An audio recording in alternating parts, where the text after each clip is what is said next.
Hello everyone, my name is Jeff, and this is the Zombie Land Saga Episode 9 review. With me, as always, are Coby and Torie. And a special guest, his name is Jake from the Anime Dumpster Dive. Say hi, Jake. Hi, Jake. Now I'm the funny one. You'll fit in terribly around here. Welcome. Yeah, Hi, thanks. You wanted to hop on to this episode because you're a fan of Zombie Land Saga, right? I am a big fan. We're watching it for our seasonal anime over on Anime Dumpster Dive, and this has my favorite character in it today. Uh-oh. Don't tell me it's Kotaro. It is a Saki central episode, and Jake likes Saki so much that he demanded, he urged us that he must be on this episode. We said, Jake, please just stop. We get it. You can be on it if you want to, but he really made a strong case for himself. I told Coby I will drive a motorcycle off a cliff if you guys didn't let me on this episode. Yeah, so we had to. Well, that's relevant because this episode deals with that in some way. So, shall we start the discussion now? Let's do it. All right, so this episode begins with Saki talking to some unknown purple-haired chick who is also who bears the same getup that she does. We can readily assume that she is a fellow biker gang gal, and they're discussing some biker gang topics before they race off into the sunset. And interspersed between that is a shot of what appear to be biker gang girl corpses strewn across a battlefield. Yeah, they're all dead. What the heck? They look totally dead. Yeah, there was no explanation of like, yeah, we beat them up real bad or nothing. It was just like, they just rode off into the sunset. Yeah, so we can readily assume that they are, in fact, dead. It was just a nice casual conversation between two friends. And so when the sun was setting, it was very nice and peaceful and serene. And then you pull back and see all the mountain of corpses, as you are normally to As do. you do. It's just an average Tuesday for those two girls, though. That's why. Yeah. At first, I didn't. When she said she was in a biker gang, but just because of the fact that she loved Drive Torie so much and she had a Tamagotchi, I thought their biker gang was just, not very legit. But after that opening scene, like, oh no, they beat the crap out of people. Like, Yeah, quite they frequently. go hard. And we have to remind the audience that at this age, they're still in high school. Yeah, like they high just school, killed middle school, yeah, they're they young. just killed a whole bunch of people, and they're like still like 14 or something. And what area is she in? She's not in Saga at that time, or is she? I believe she isn't. She isn't Saga. So this is why Saga needs to be saved, because it is crime ridden, because these teenagers come and they beat up other females. This holds my theory that everyone who's in Saga at the time, they die, and that's why they get brought back to revive Saga, because they died in Saga. Yeah. That's very Kotaro of you. You're getting infected No, with the Kotaro I mean, that's here. Kotaro's thinking. That's not my thinking. Okay, sure. I think that's what Coby said when he first started turning into Kotaro. Anyways, after that, we see the Franshushu gals getting ready to take part in, I think it's called the Kishima dance. And this dance is, I don't know what it is, but I know it involves elderly folks. And in a series first, well, I think it's a series first, they do a flashback to the dungeon scene instead of actually taking squarely part in the dungeon scene, which they usually do. But anyways, Kotaro's reasoning is much of Saga is old, and in their strategy to further ingratiate themselves in the Saga audience, they must ingratiate themselves with the old audience, and thus they have to do this silly Kishima dance. Makes perfect sense. Yeah, I don't know, it's fine. If Saga is like 98% old people, which by that graph it seemed like it was, then they really need to target that. I mean, Saga would also be empty in a matter of like 5 years. That's why he needs to save it. Yeah. It doesn't make any sense to me. They're young little girls being an idol group. I mean, that's their genre. How are they supposed to appeal to these old people, really? I mean, I know they're trying, but I don't think their overall goal is to appeal to these old people. They give the old people something to live for, something to root for. I was going to say, Sakura actually says that. She goes, I don't think I've ever heard of an idol group having a majority of a fan base be old. Yeah. So it could be it's either a foolhardy strategy or it's a first. Or a genius. I mean, I guess their two biggest fans are those hardcore guys. The metalheads. The metalheads. So I guess they are good at reaching out to new fans. New audiences. Anyways, yeah, so the old people are old until the music starts, and then they are actually very spry and lively, and They do their silly little dance. But lurking in the shadows is a girl with buns. She's got 2 buns in her hair. I don't know what hairstyle it's called. We'll call her Bun Bun for now. And it could be kind of like Princess Leia, but not on the side. Sure, so 2 whatever. buns in the head. And this was the episode's kind of first swerve, because I think at the beginning of that episode when they're talking with the old people, like, okay, it's going to be an old person connecting with old person episode, and then they immediately drop that plot point as soon as Bun Bun is introduced. Yeah, it's never revisited again. Do you think it'll revisit again? Do you think they're going to incorporate that dance? They already won him over. They did the dance once, and then old people are sad. Yeah, old people talk. They only need to do it to like 5 or 6 people, and then their ideas promulgate throughout the old population. Ah, okay. Anyways, Bun Bun brings along 2 of her friends, her pals, and they roll on in with their badass mopeds, and they have kind of like a quote unquote tough entrance where they're kind of like swaggering through. And you got some tough gal music playing. I was gonna say the music I really like that song. Like that music that's just playing when they walk by. I feel like it does give that good aura of a tough guy. It's like background music, but their faces when they're walking are just like, so dumb. I had to explain it because I laughed at that scene with the person I was watching it with. She's like, why? Because she wasn't really watching it either. She's like, why are you laughing? I had to explain, well, they're laughing because they're walking and it's super tough, but their faces are just so not tough. Yeah, the way that they directed and animated that moment was awesome. This whole scene where these quote unquote tough gals enter is perfect. It's like, because they're obviously not tough, but they are just acting like, and they're like middle schoolers, and even the I forgot her name already. Lily. She kind of like glances past them and sees the moped, and she's just like lame. And I thought that was so funny. And they're kind of picking on Sakura and Lily, and Saki comes in, and she's the real tough gal. So when she gets her tough moment, she gets like the rough edges and an actually tough look, and there's like kind of like this comic panel style background to it. And like I don't know if that's like a trope in some biker gang anime niche or something like that. I don't know. So you're saying there's a subset of anime that's just biker. Yeah, anime. or maybe, I don't know. If there is, that's probably what they're copying. Jake, have you ever seen a biker anime? I haven't, but in the episode thread, a lot of people were comparing it to the Yakuza games. Okay. So like, see, I suspected it was referencing something because it was, I don't know, it was too far left field for it to be completely original, in my opinion. And because they were of a biker gang tough theme, I thought that they would kind of harken back to an existing anime or something like that. Anyways, so Saki comes in and toughs them out. And as Bun Buns is like walking away, she notices her name on the back. And I think the name is like Kirishima of the Dorama gang or something like that. Dorami gang. Isn't it? Yeah. And that is the gang that Saki was a part of. And so she goes, And she recognizes the name. And who could it be? Who could it be? And thus the mystery begins. Thus the episode truly kicks off. Okay, my question is, do you guys think it took too long to get to that point? Did they need the elderly scene at the beginning, or do you think they should have devoted more time to this motorcycle plot faster?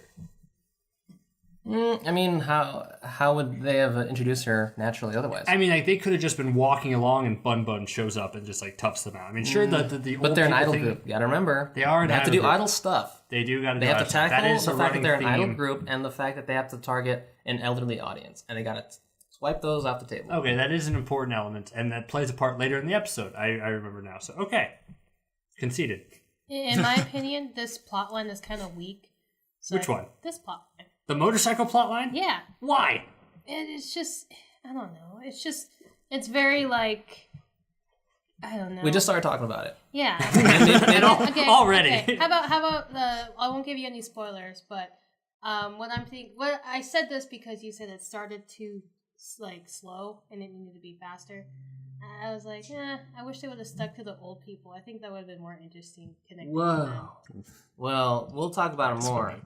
And you tell us specifically what you didn't like as we discuss more. Okay.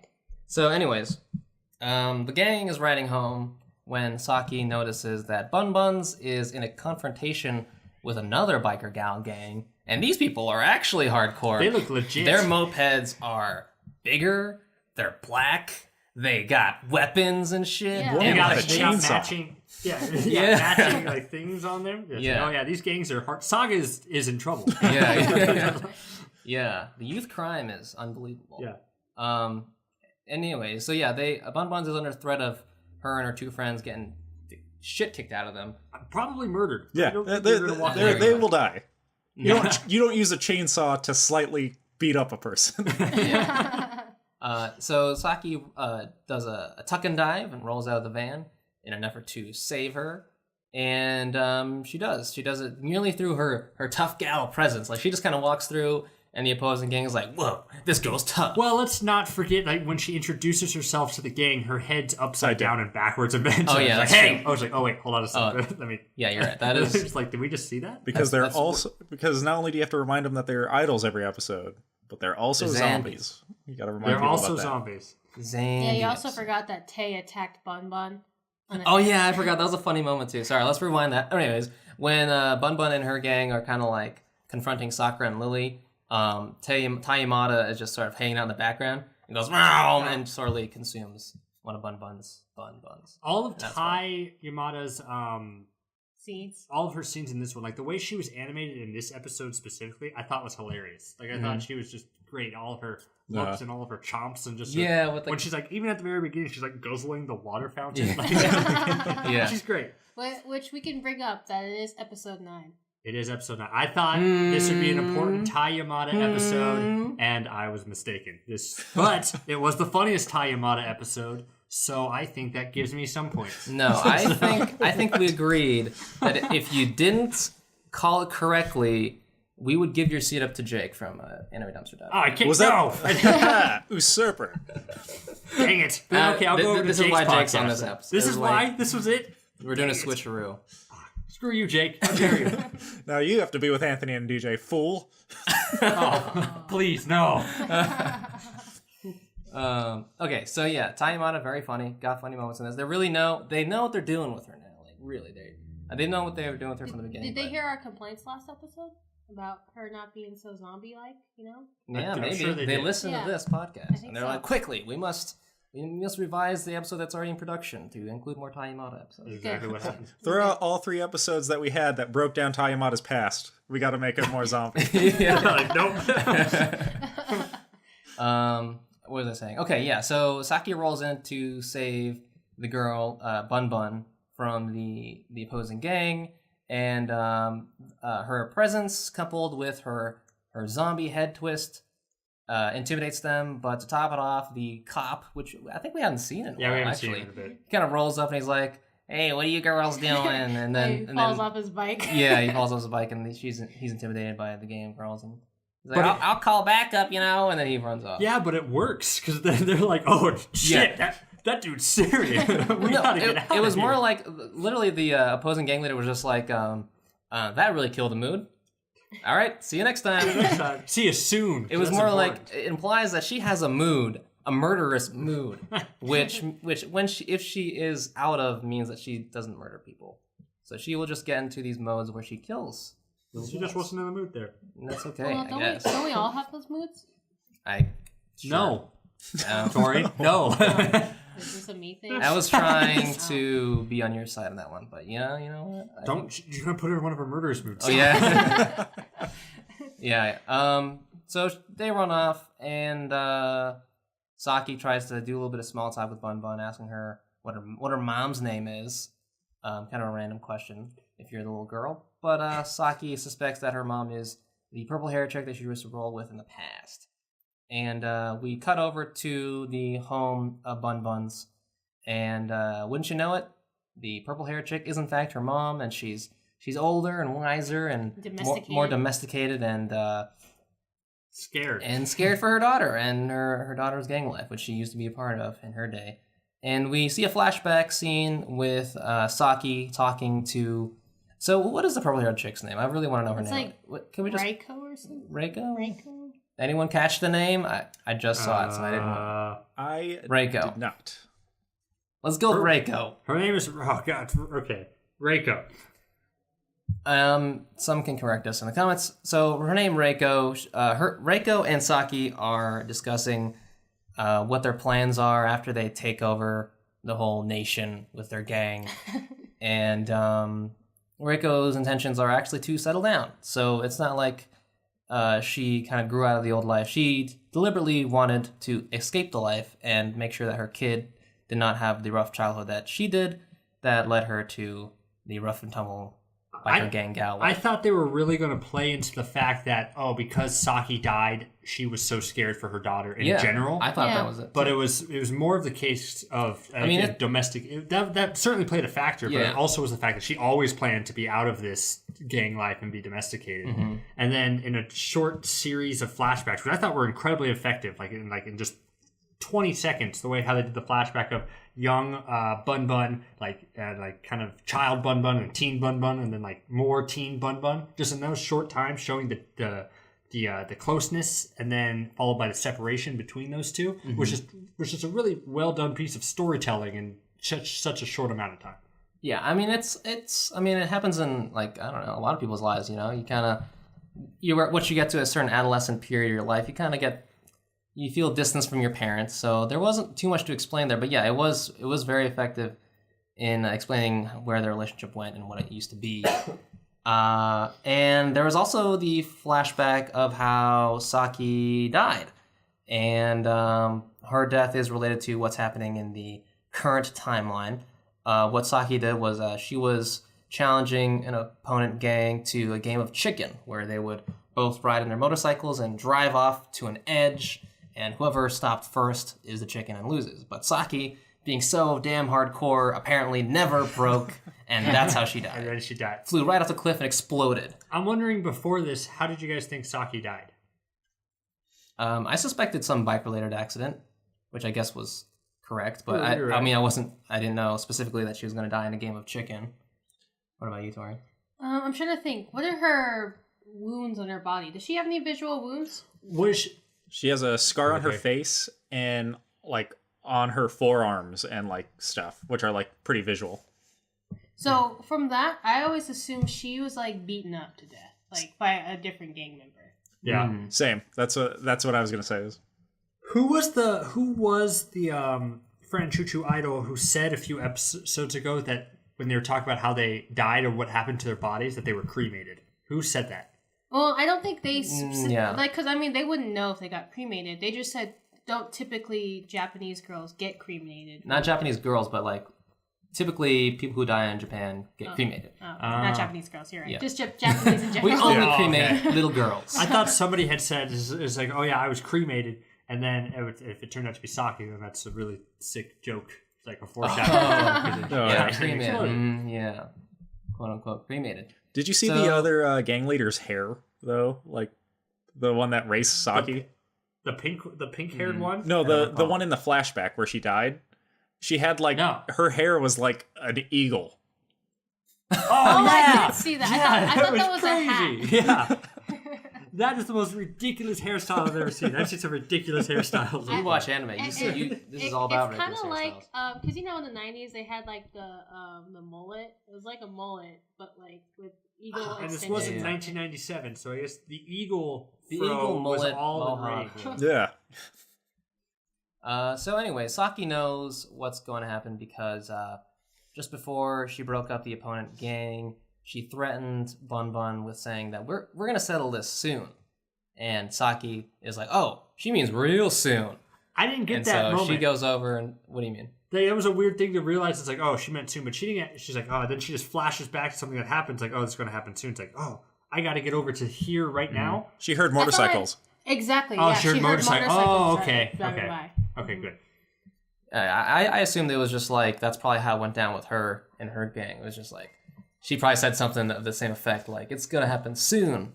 So Saki goes over and decides to break up what's happening with Bun Bun and the opponent gang. They're essentially going in a game of chicken, but actually Reiko, the mom, also knows what's going to happen, so she busts out her badass motorcycle from days past and races over and decides to confront Bun Bun and tells her to stop the game of chicken. And at first, everyone is all like, oh, she brought her mom over. What a loser.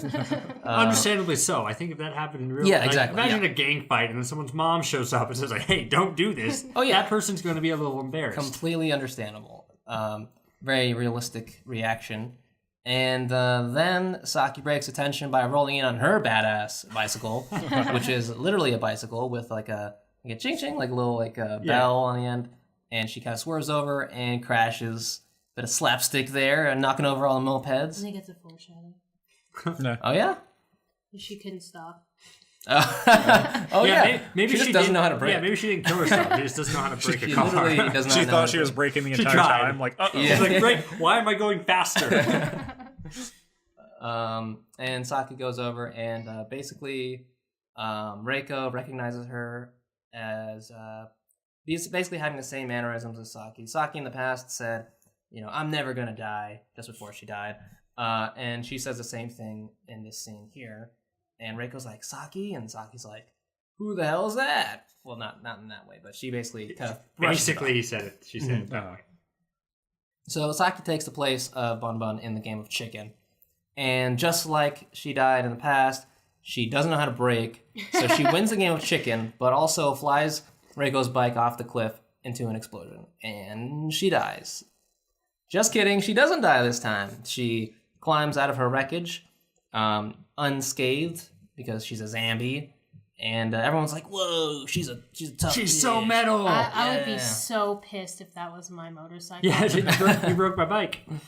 So Well, I mean, she is saving your daughter, so that's probably... Yeah, but that bike looks awesome. motivation. yeah, I bet it was like. And her daughter's kind of not a very nice person. You daughter's can always fine. make a new daughter. You only have I guess you can't make a new badass motorcycle of that make and model. So yeah, Saki climbs out of the pit and gives a speech to everyone saying, "Yeah, this ain't tough. This doesn't make you tough. I'll show you what's tough." And of course, Kotaro is in his van in the background and does a little snap and says, "Music on." And they play a little concert, which I assume they set a new concert date and then they invited an actual audience to come days later. But you thought that like they just did a spontaneous concert right then and there? I left for Yeah. one. I left for 1 that what you guys second, think? I don't know. And then It could- the concert started. So I was like, I know. what the? They could have their power of the music could have attracted all those people there. Like, I don't know. I was in the moment. I wasn't thinking about that. I was like, Yeah. man, I just really like that song. So they have a concert, and Saki is the lead singer this time, and no 3D animation, Yeah. which I guess might cement the fact that the awkward 3D animation of episodes past was because they were awkward as a group, and now that they're kind of cementing their groove and they're kind of, learning more about each other in their past, they're becoming more effective and fluid as an actual idol group. That's deep, man. You think so? I mean, I feel like you're building yourself up for failure there, Jeff. you think, I know. you think they're It's gonna gonna come think- back next episode. One of our commenters mentioned that. Is that where Yeah, you got that- that from? Well, no. I mean, I think we always kind of suspected that in the beginning. I don't know. We can go back. So wait, Jake, how do you feel about the 3D animation? Again, I don't think it takes away, but I think it's not meant for the story, but for the budget, because it's easier to just change the backdrop of them constantly doing those performances. So I think we might see those performances again, and I think it'll be CG animated again. Yeah, I was going to suggest that maybe for the minor songs, if they're only going to do once or twice, they won't animate like that. But the continuous songs they'll do over and over again will be. They should just keep writing new songs. I don't know. How do you guys feel about this song? I really enjoyed it. I liked actually. it. I like it when they break away from the norm of idol groups. It was probably my second favorite underneath the rap battle. I'll say. If we're counting the rap battle as a song, I would say that this is my second favorite. Because I really didn't like give much the think- first song sorry. in the Saga Rock episode. Oh yeah, that one was a good one. Their new song that they performed there. I don't know. I haven't really been giving much thought to the songs. I think they're all so far. Nothing's touched you yet. Nothing. You're not really. a Fran Well, Choo-Choo. I mean, Not the even last To one My I think Dearest? probably the last one. Yeah, the last one I think is the best one actually. Now that I think about it. Oh yeah. Oh god, that Um, was a good one. Even though it was kind of that the beat was a little bit weird, but like I think the emotion behind it was a lot more punchier. Yeah. So yeah, that's basically the episode. I think unless you guys want anything else to what happened. No, anything that's I the missed. episode itself. I loved at the end that it it put on a show. I was stupid. I didn't even think about that they were like they could end this with a show. But I remember thinking throughout the whole episode, I'm like, man, this is really cool. And I like this story, but it's like this has nothing to do with an idol group. How are you going to tie it into like an idol group? Because that'd be a really perfect episode. You don't need a reason. Then they did at the end. So you don't need a reason. You just break out in the song. You're an idol group. Well, there's something we didn't really mention, and that's when Saki gets scolded for jumping out of the van by Kotaro, and all the Kotaro bits. And it's really set up to make you think like, oh, he's mad because she almost exposed herself as a zombie, but then he actually he says like, idol groups being in the public eye can't do shady stuff like get in fights, and if you get in a fight, you ruin everyone's dream here. And so she goes, oh. And then when she goes to leave, he goes, are you not listening to me? You're going to ruin everyone's dream. And she goes, no, we're going to do this the Fran Shushu way or whatever. Oh, yeah. I'm going to do idol group stuff. Yeah. And it's awesome. They win everybody over. Mm-hmm. So, before I forget, Jake, when I was on your podcast, Anime Dumpster Dive, you mentioned that the 3D animation was actually like a reference to something. Do you remember what that was? It was Love Live. Okay, so do you still think it's kind of like it's referencing a trope, or it's just purely a budgetary thing? I think it might be both, but kind of like I think they get away with it. I think it's a budgetary thing, but it's really like, oh, but look, we're making fun of the trope. Like so, I kill two birds with one stone there. Yeah, exactly. I think they have to do it because of budget, but they're playing it off like they're doing it as a nod to the trope. All right. So, what do you guys think of this episode overall? That was good. Torie, I want to know why you thought the bike plot line was kind of weak. Okay. First off, as we start to get to know all these girls in this idol group, I kind of like them. I like them being more involved in the story. And I think Saki as an individual is one of the weakest of the characters, at least right now. Because we already know everything about her. You broke Jake. I'm sorry. Saki's Jake's favorite. So I'm out here. Okay. I'm just saying, because we already know so much about her. She's abrasive. She's, tough. She likes Tamagotchi. Like, there's not much more we can add to her as a character or in her storyline. So it's just, I think she's one of the weakest people we could have explored. Can I have a counterpoint? And okay, fine. Okay. No, Jake. No. I just have to sit here and take it.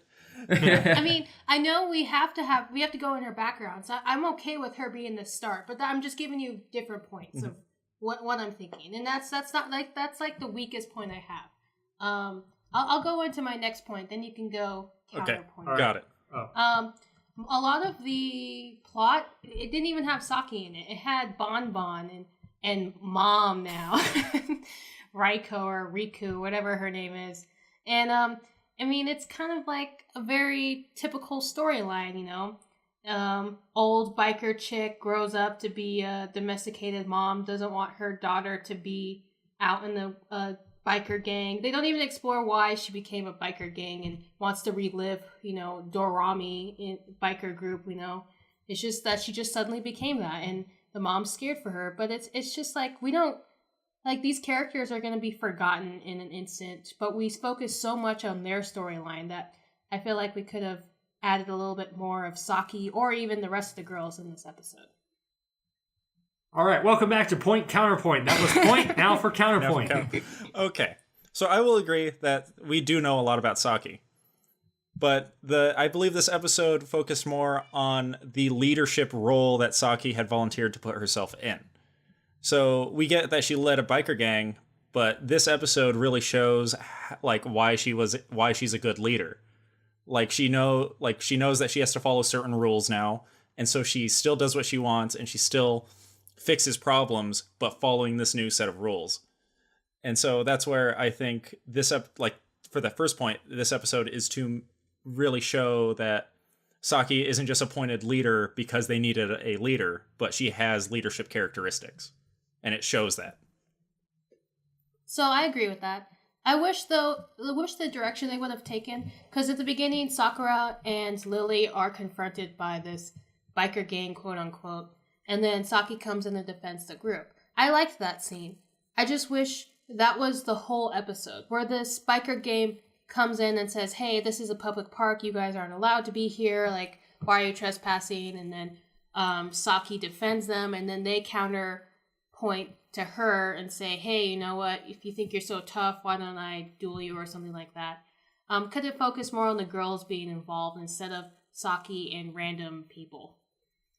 Well, then that goes into the next part where the why is it focusing on this family? And it's very similar to the last episode, is that these girls who have died pretty recently do affect people who are still alive. And so we saw that last episode with Lily and her dad. And with this episode, we see it with Saki and her best friend. And so her best friend has become timid and domesticated.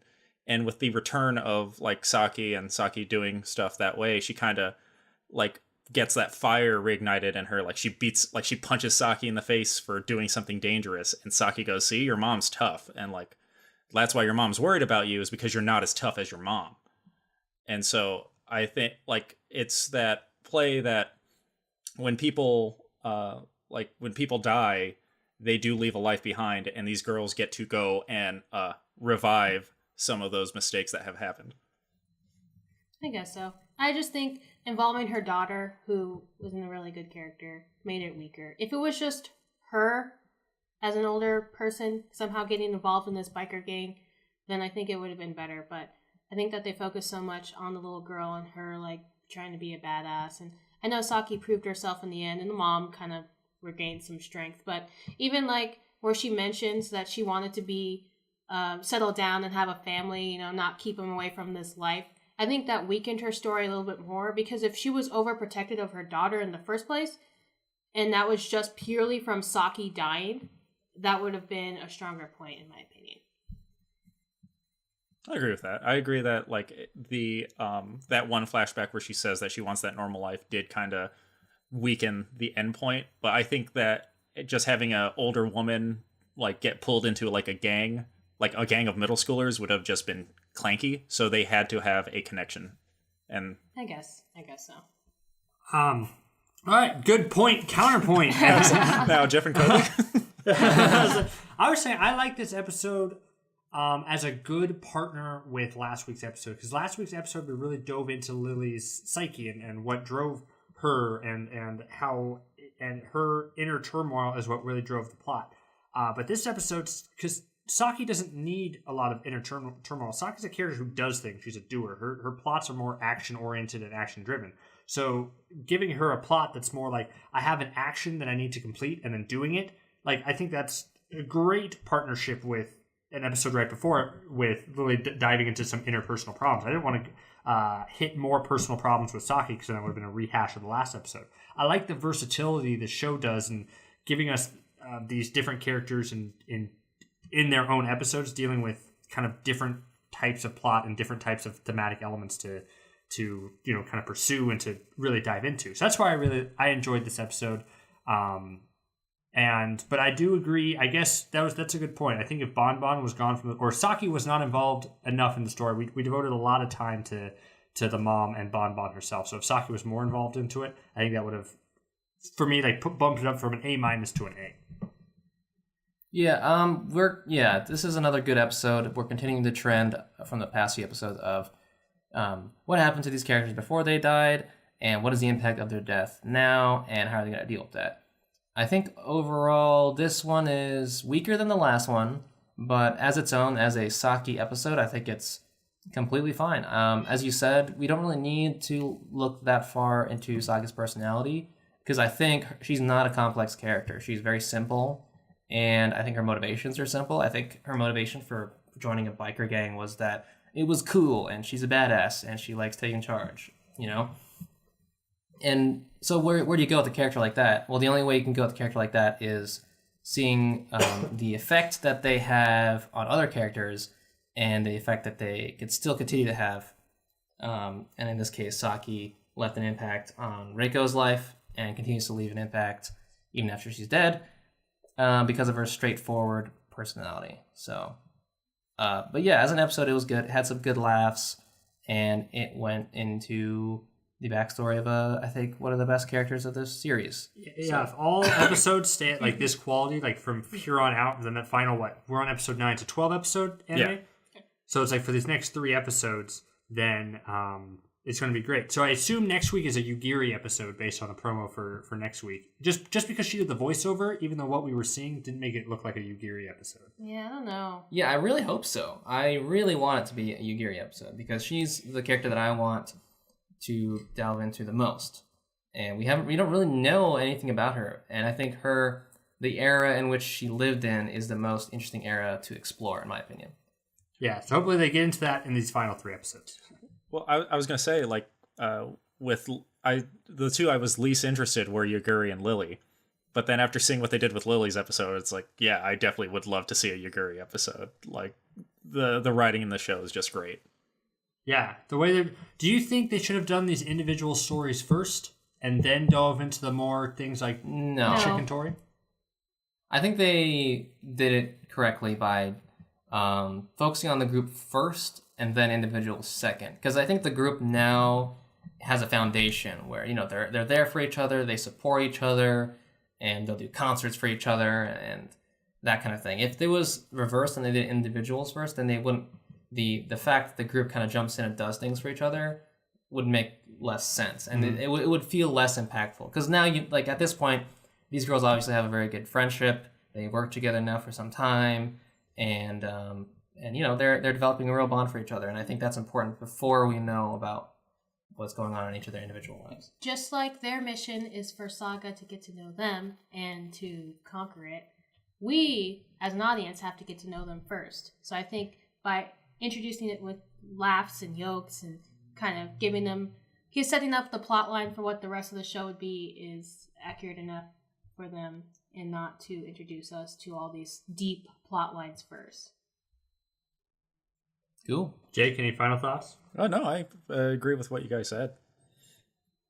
I don't think it's going to be a Yugiri episode next episode. It's gotta be. It's just... I kind of have my doubts as well, but I was thinking this would be a Saki episode, but I think the previews for this one were also kind of like... No. No, they showed you think so? flashbacks. They showed her riding a motorcycle. Okay. I don't remember it, so... So I'm going to assume, because it looks like they're trapped in the wilderness, so I'm going to say Fran Chuchu's van breaks down in the wilderness. And Yugiri's old school way of thinking is going to be what saves them. Mark my words, I'm all in on that theory. You don't get any more gambles, because Jake, welcome to the podcast. Coby, it's been a good run. But you do get one more time to close off. How about that? All right. Well, this you found this on Nerdblade. I'm already fucking up. This is my last item. Let me handle it here. Yeah. So you found this on Nerdblade. We do a weekly review on this. Like, comment, subscribe, all that fun stuff. Feel free to talk to us. We like talking to you guys as well. Thank you for all who have commented so far. Thank you very much, Jake, for joining us. This was a fun discussion. Do you want to plug your own stuff? Yeah, sure. First of all, thank you guys for having me. I'm from Anime Dumpster Dive, where we go in depth on an anime that's been considered trash by pretty much anybody. Coby and Jeff were just recently on it, on separate podcasts, where Jeff watched Magical Girl Sight and Coby watched Bloody Wars, and we had a pretty good time with both of you guys. It's really great. Yeah. So go check out Anime Dumpster Dive. Yeah, go check out Anime Dumpster Dive. And check out Nerdblade. And Nerdblade too. All right, thanks for listening. See ya. Bye. Bye. Bye.